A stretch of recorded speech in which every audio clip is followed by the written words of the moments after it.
Well, welcome to Church of the Crossing. We are so excited that you are here today, and today is going to be a little bit different. I'm Jordan, and I'm the kids pastor here, and we are so excited to be able to share a message. And as you can see, maybe, I don't know if you know this, but we go together. Katie's on stage every now and then, but we've been married for about 17 years. We have been married for 17 years. And 3 kids later, I'm losing my mind, and we just love doing ministry. You know, we've both been ordained pastors in the Church of God for a long time, and we just find that we get to do this every now and then. And so what we're going to do today is we're going to tag team preach. And so you're going to get to hear a little bit from both of us. And today we're going to walk through a story, and I want you to picture a photo album. We've got a picture of a photo album on the screen. And today we're really going to dive into what our photo album looks like. So I can remember one of the first times that I took Jordan home to meet my family. See, we met each other in college, and we went to college in Oklahoma City. I'm originally from Michigan.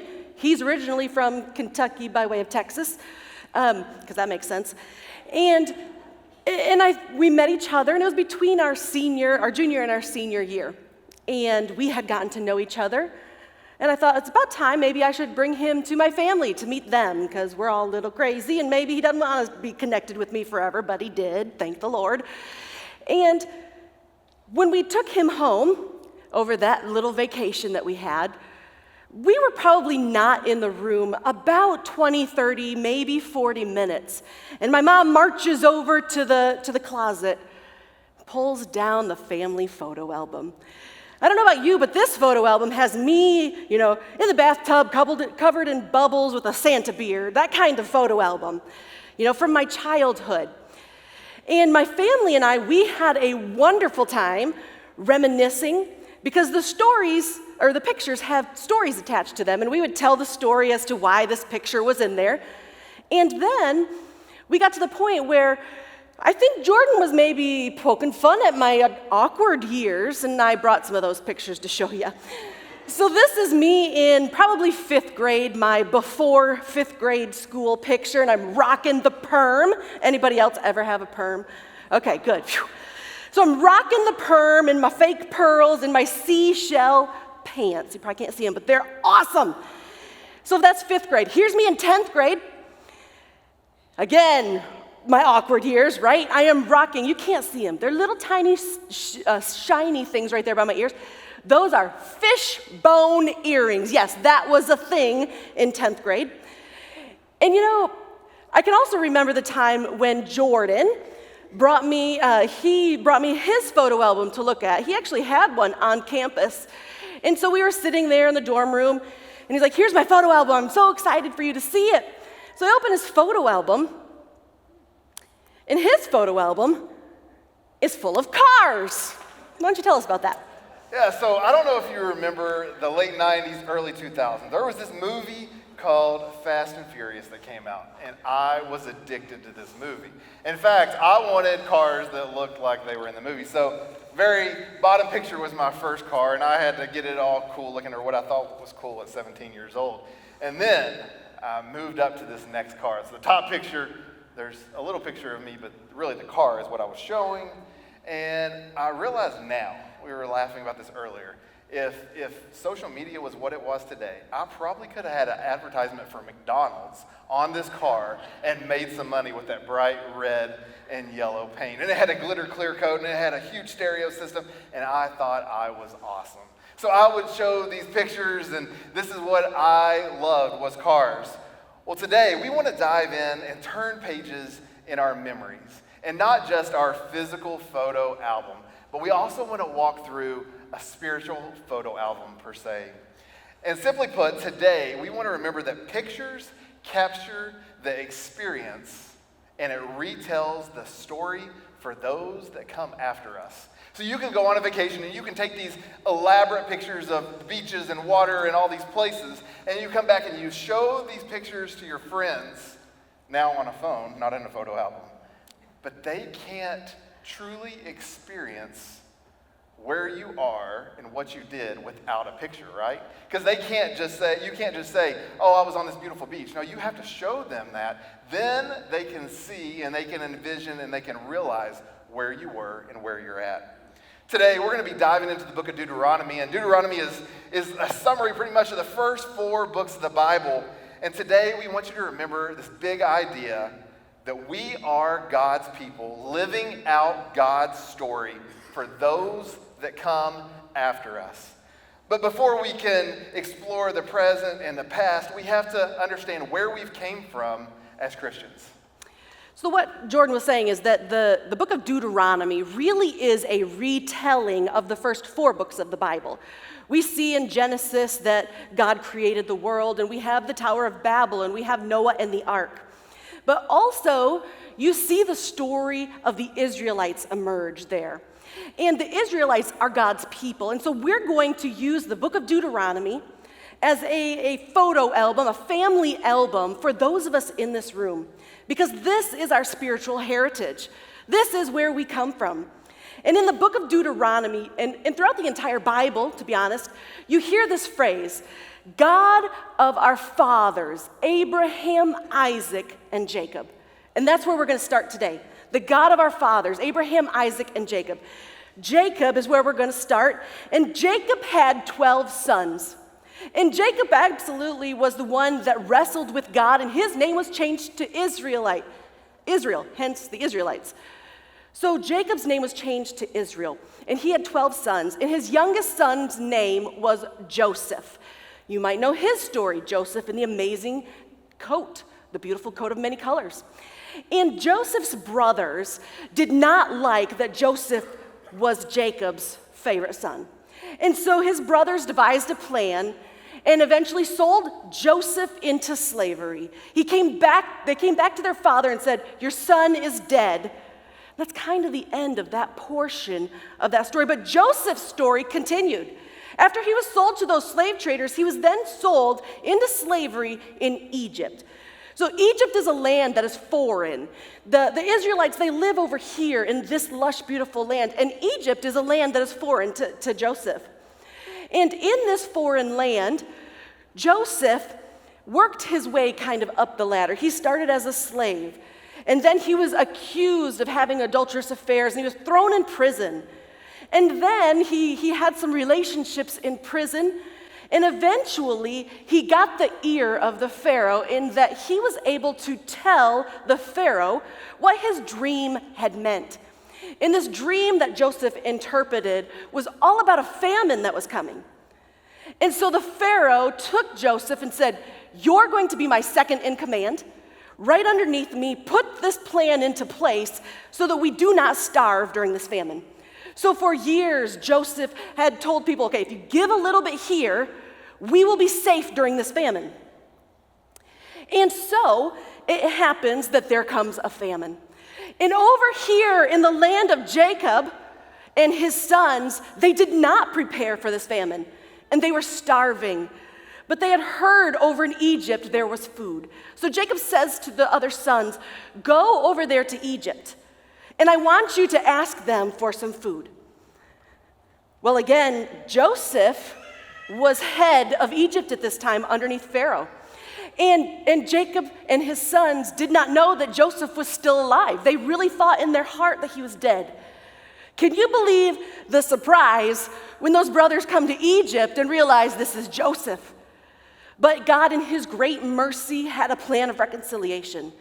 God brought that family back together, and by the end of that portion, we see that Joseph says, "Go get my dad, go get our people, and bring them all into the land of Egypt because I want to provide for them." That is how the Israelites enter the land of Egypt. And the Bible says for years, they lived there and were happy. And people talked about how good Joseph was because he got them through the famine. And there's a very sad scripture that says, and after Joseph died, they forgot about him. For 400 years, the Israelites were living in a foreign land. So that would be like the great grandchildren of Jacob. See, these people that are currently living in Israel at this time, Egypt, did not know a land outside of Egypt. For 400 years, they'd been here in Egypt. And during that time, the Egyptians began to oppress them and turn them into slavery. And there, at that point, God sends Moses. Okay, that's the first 4.5 chapters of Deuteronomy. And we're getting to the point that we want to get to today. See, God sends Moses to say, let my people go. And the Israelites were able to leave and exit Egypt. After they exited Egypt, the Exodus, they stand at the edge of a promised land. Abraham, Isaac, and Jacob. Abraham had a covenant with God. And God said, you will be my people and I will be your God. And then for 400 years, they didn't really know much more than the stories of their ancestors.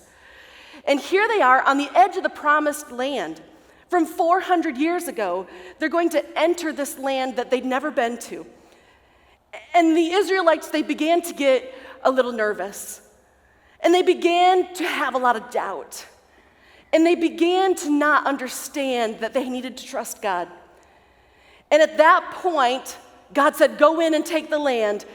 And the Israelites said, no, I think we shouldn't. The people are too big. The terrain is too hard. We can't do it. And it was their lack of faith in God and their disobedience to his word that caused a delay, a distraction, a detour in their lives. See, something that should have taken 11 days from Egypt to the promised land, should have taken 11 days, ended up costing them a 40-year wandering because of their lack of faith and their disobedience that caused delays, detours, and distractions. Now, here's something I've learned about Indianapolis since moving here. We are experts in delays and roundabouts and detours, and most of all, the chaos of 465. So not too long ago, Pastor Tim and myself and Ashley, our preschool director, we needed to run to the hospital to go visit somebody that was there. And so we leave the church and we're like, oh, this is gonna be perfect. We're gonna go do this hospital visit and then we're gonna grab some lunch and we'll get back in plenty of time for our meetings this afternoon. So we left and we made it there perfect time. It was great, did our visit and everything was perfect. Then we go to leave. And I'm driving and I get on to 69 and I'm going to go down and hit 465. What I did not realize is that the west lane and the other lane had sometimes swapped since the last time I'd been there. And we found ourselves going east, which really on the sign is south, but it still doesn't make sense to me. But anyway, we were going the wrong way from the church. And what I did not know, but very quickly would find out, was the next exit was closed. And did you know that next exit was also closed? And so we continue down 465 and finally find a way to get off and come back. And we're coming back and everything's perfect. And then we find out that first on-ramp, it's closed. And then the next on-ramp, it's closed. And we're laughing and having a great conversation. And about 20 minutes later, I just start rolling laughing. And I look, and we're at a stoplight. And there is Community North Hospital right to my right. The place that 20 minutes ago we started out from. Now, we made it back to the church and we laughed. And I want you to know that we could be aggravated in those times, right? We wasted time. I wasted a whole bunch of gas. I got a really good tour, I guess. I mean, we were kind of tour guides at that point. But we had some amazing conversations in that moment. Today, one of the things we want to talk about is in the midst of detours, when you are in a spot in life where things just seem like you're in a funk, God is with you. Today, we want you to know that journeying with God is filled with faith in Him and obedience to His word. See, we are God's people living out His story for the people that come after us. What we want you to know today is that we have to open up our photo album, our spiritual photo album, and be willing to share the stories that are tucked in those photos. And really, that's where faith comes in, being able to open up to other people. We have faith every day. We have faith that we are going to be able to get out of bed. Our alarm clock is going to go off and we're going to get up. We have faith that when we go to the shower, that our hot water heater has still worked throughout the night and we'll have a warm shower. We have faith that when we go to the refrigerator, that we will have cold food. However, when God asks us to have faith, oftentimes we come to faith with worry and anxiety. We're not sure if we can trust God. But that's what God is asking the Israelites to do in Deuteronomy. See, they have exited Egypt. He has given them the 10 Commandments. They have disobeyed and had a lack of faith and had a 40-year wandering, and yet here they are again for the second time, standing at the edge of the promised land. And that's where we find our scripture today. Here is what we see in this scripture. It says, "Listen, O Israel, the Lord is our God, the Lord alone. And you must love the Lord your God with all your heart and with all your soul and all your strength. And you must commit yourself wholeheartedly to these commands that I am giving you today. Repeat them again and again to your children. Talk about them when you're at home and when you're on the road, when you're going to bed and when you're getting up. Tie them to your hands and wear them on your foreheads as reminders. Write them on the doorposts of your house and on your gates." See, this scripture, they're standing on the edge of the promised land, and God is saying again, remember my covenant with Abraham, with your father Isaac and Jacob.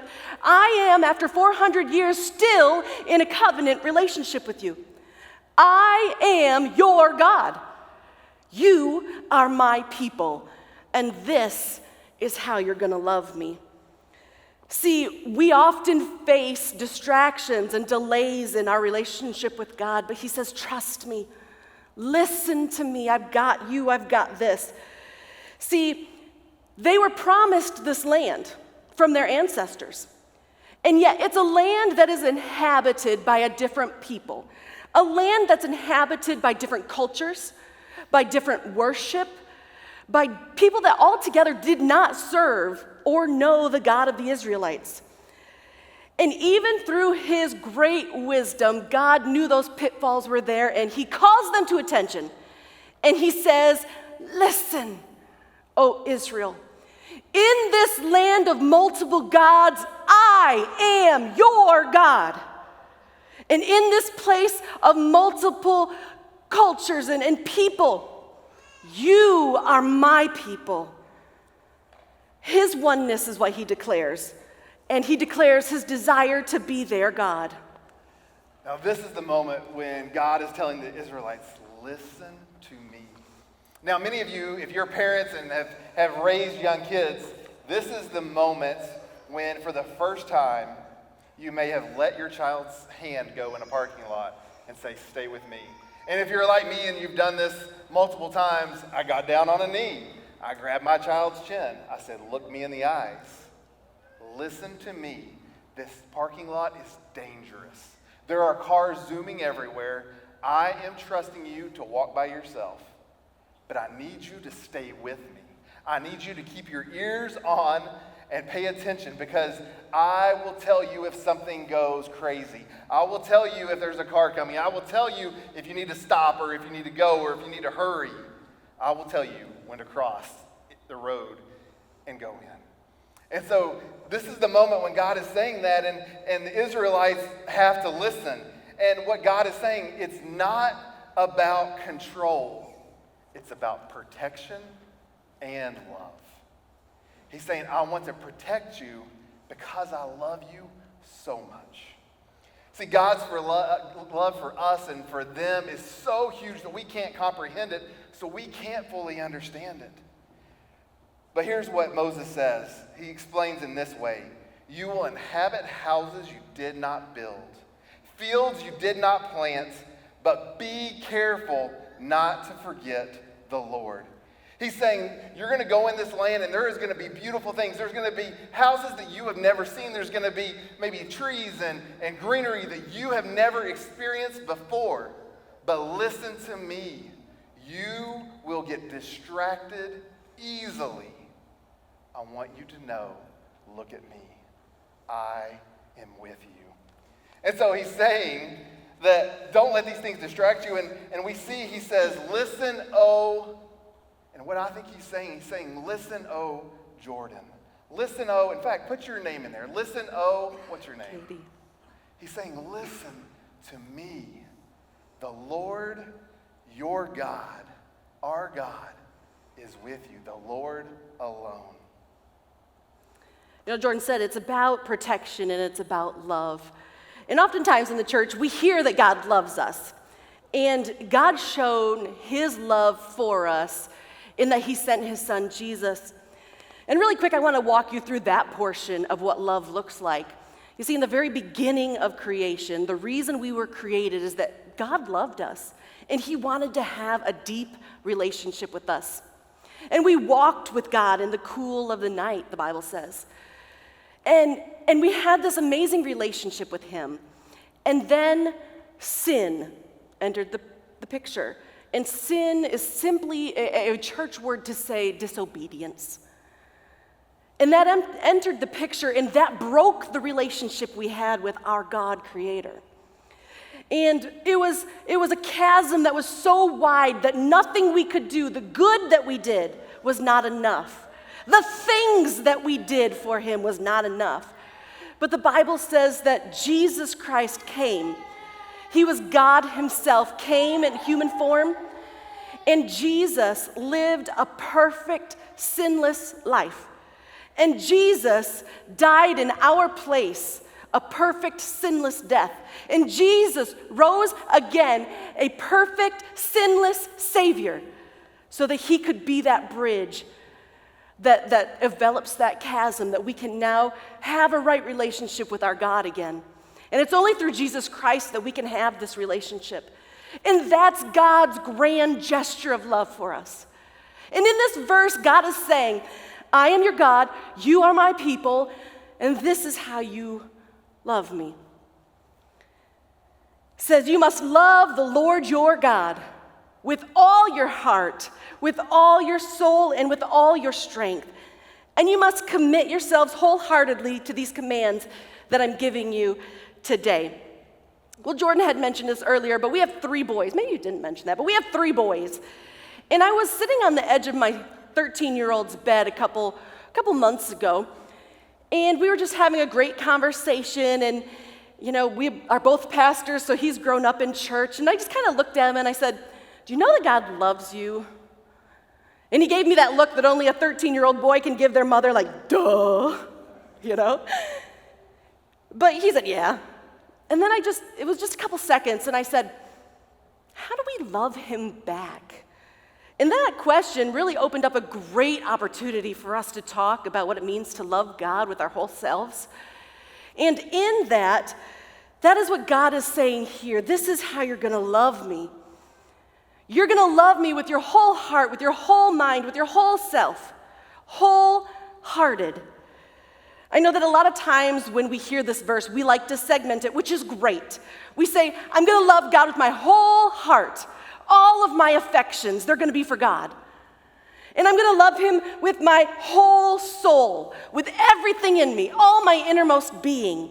And I'm going to love him with my strength. I'm going to dedicate all of my physical abilities to him.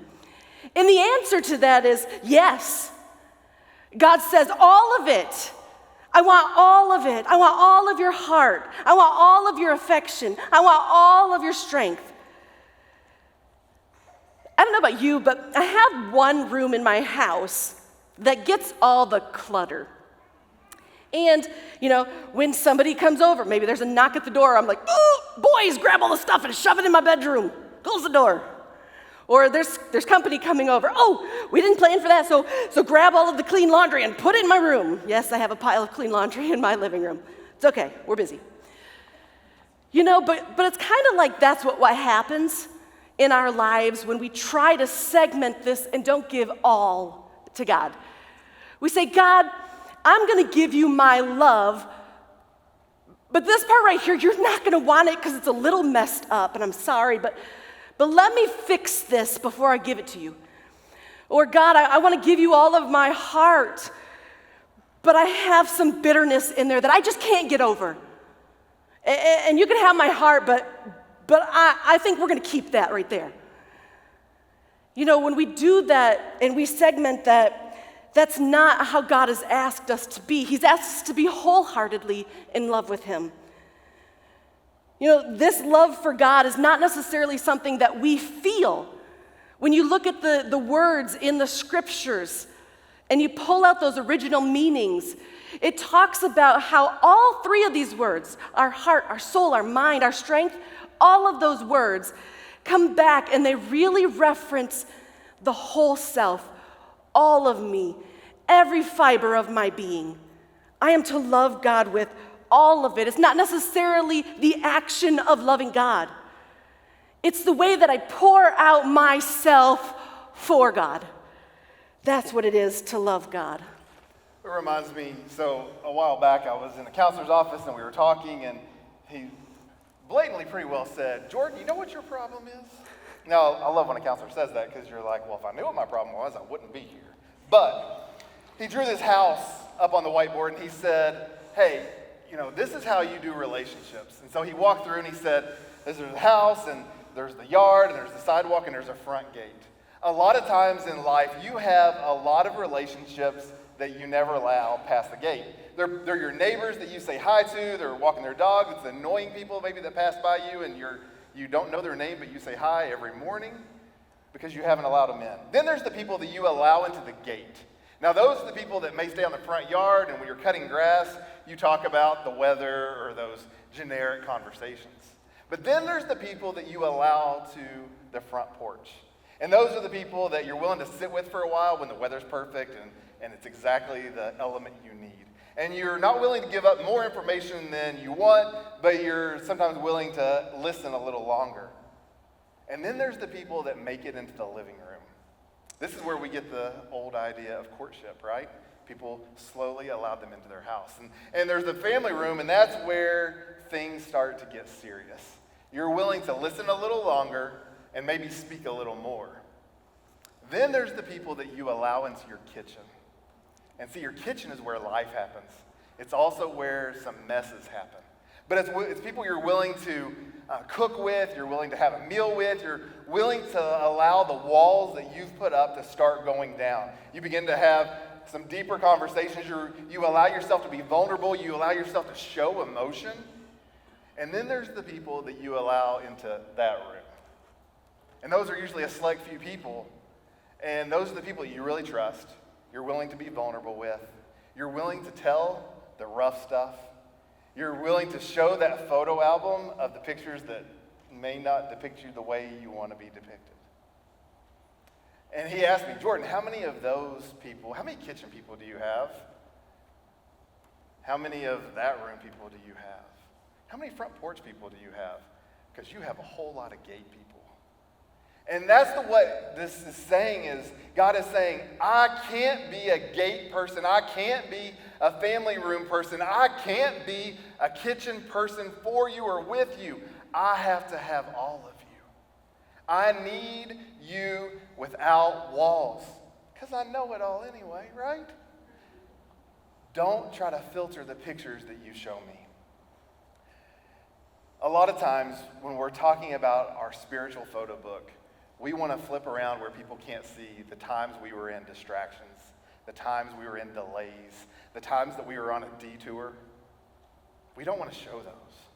But I have to tell you, those are the moments when your light shines the most. I think about my photo album, my spiritual photo album. There's all kinds of really good camp pictures to start. And then there were these state youth convention pictures and these IYC pictures and then these early college pictures. And then there was some dark pictures that I hid for a long time. And then I realized that those dark pictures tell the deeper part of my story, the time where I didn't know where I was going and God showed up.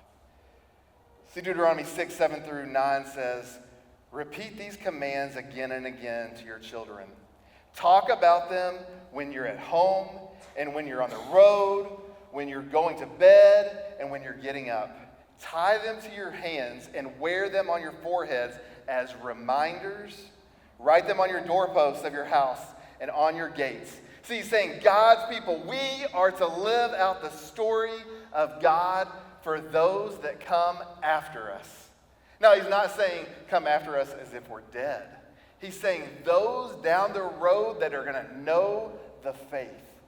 You have to open up to these stories. You have to show these stories to everyone.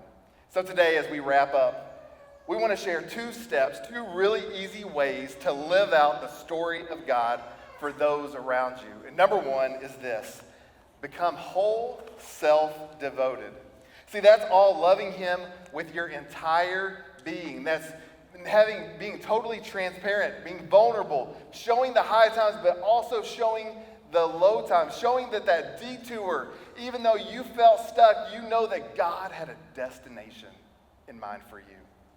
See, we have to recognize his immeasurable love for us. See, God's grand gesture of love for us is he sent his son to pave a way for us. Today, you may need that moment. When you think about your album, it may have never started. You may have not ever asked Jesus in your heart. You may be coming here just because your kid was really cute on stage today. And what we want you to know is that God loves you. He adores you. He says, look at me. I have your back. And he says, I want to begin this photo journey with you today. And some of you are in this room and your photo album, your spiritual photo album is really thick because you've been some places and you've done some things. But what I would ask you is, are you only relaying to your children and your grandchildren and people in church, or are you only showing the highlight series, the highlight reels of those photos? I got to tell you, the photos that you want to flip, tell your story, because that is where you had to look to him. The only other thing that shows is, in those blank ones, is that you were willing to surrender everything that you thought you had. You were in those Israelite shoes and you said, hey, I can't get distracted about everything that looks good around me. I have to stay focused on you. So the second way that we as God's people are going to live out his story for the people around us is by bringing God into our everyday life. And that seems like such a given to say here at church, right? Yes, okay, I'm a Christian, I'm here. Or, hey, I've heard about Jesus in church and I'm here. But our faith has to go beyond the walls of the church, has to go beyond Sunday morning. See, bringing God into our everyday means talking about what he has done in our lives. He has freed Jordan from addiction. He has freed me from depression. God has done great things in our lives. That is who God is. See, when we talk about God in our everyday life, we talk about the miraculous. I've been in a room where God has healed a man. I personally have been in a room where God has taken a broken relationship and put it back together. I've been in the room when God has provided, when there was no way that anything would happen. I have been there when God has provided the people, when God has provided the money, when God has provided the time, when God has provided the resources. God is still in the business of the miraculous. And we as God's people not only have to live that out, but when we bring him into our everyday, we can speak that out. Recently in my daily job, I have been able to move into a new department. And so I was kind of getting to know the new people in my department and hadn't been there very long. But over the course of a couple of weeks, I got to know the person that was my counterpart in this position. And she told me that she suffers from chronic pain and that, things are good, but, sometimes I can see that and just to kind of ignore it. Well, in our new position, we do training. We do 6 months of training, and out of that 6 months of training, we do 1 week that is live here in Indianapolis. We bring people from all over the United States. They come to Indianapolis, we train them. But in January of this past year, we had brought everybody in, and they were forecasting a snowstorm for Wednesday. And so we did all day Monday. We did half a day on Tuesday, and I looked at my counterpart, and boy, I could tell she was in pain. And just a couple hours later, we got the word. We're going to go virtual. We did it through COVID. We could do it again. Everybody in Indianapolis to stay home. Everybody that went to the hotel that we flew in to have a live week, you're staying in your hotel room to do virtual. But through that, as I was walking to the elevator with her that evening, I looked at her and I said, I don't know what you believe about God, but I do believe in him. And I think maybe this is just one way that he is saying that he cares for you that he wants you to stay home and rest your body tomorrow. And from that one comment for a conversation, other conversations have come up. And I've been able to share more and more and more of my faith. If you ask my children, they'll say, boy, she talks about God all the time. You have an issue? Hey, did you talk to God about that? You have a decision to make? Hey, you had any conversations with God? What's God say about that? You know, when we as the people of God live out the story of God, it shows the world that he is still in the business of the miraculous. Well, as we close today, I don't know where your photo album is, what page you're on. Like I said earlier, if it hasn't started or if you're in the middle of it, or maybe today you are in the middle of a detour or a delay or some big decisions you have to make. Today we want you to know that not only is God is with you and he is for you, but he is saying, look at me. Keep your eyes on me. Forget the distractions, cut out the noise, and focus on me. We are here as a church because we love each other and we're here for each other. And part of how we do life together is sharing that photo book. So some of you in the room, my question would be, when's the last time you really showed somebody your book? You may have been a follower of Christ for years and years and years, which is great. But if the photo book hasn't been opened and shared lately, you're missing a spot in Jesus' story that he wants you to share. He's saying, look where I brought you from and where you're going to. Just when you think you're in the middle of a detour doesn't mean you're not super close to where God has you at a destination. Katie, will you pray for us as we close? Yeah, let's pray. God, you are so marvelous and mighty. And Father, I pray over every person in this room. God, I pray for the people here that need to know you. God, that you would give them a desire to step out of their seats today and get to know you and see your son Jesus as the Savior. Father, I pray over the people here that need to hear that you love them, that it's okay that they've had a detour or a distraction or a delay, but God, that you still love them no matter what. God, I pray for the person that came in this room fully alone, feeling totally empty. God, that you would fill them, that you would use them for your glory. God, I pray over each person here that is seeking a deeper relationship with you. Father, that they would have the courage to take a step, to open their mouths, to say to their friends and to their neighbors and to their family and to their coworkers that God is alive. This is who he is in my life. This is what he has done. Let me introduce you to the God of my ancestors, Abraham, Isaac, and Jacob. Father, I pray that you would give us a passion for your people, a passion for the lost, that we would take the scales from our eyes and see the neighborhoods that we live in. God, that you would help us to reach our friends and our neighbors for you. God, you are good, you are faithful, and I thank you for how good and faithful you are. And I pray all of this in the name of Jesus Christ, your Son. Amen.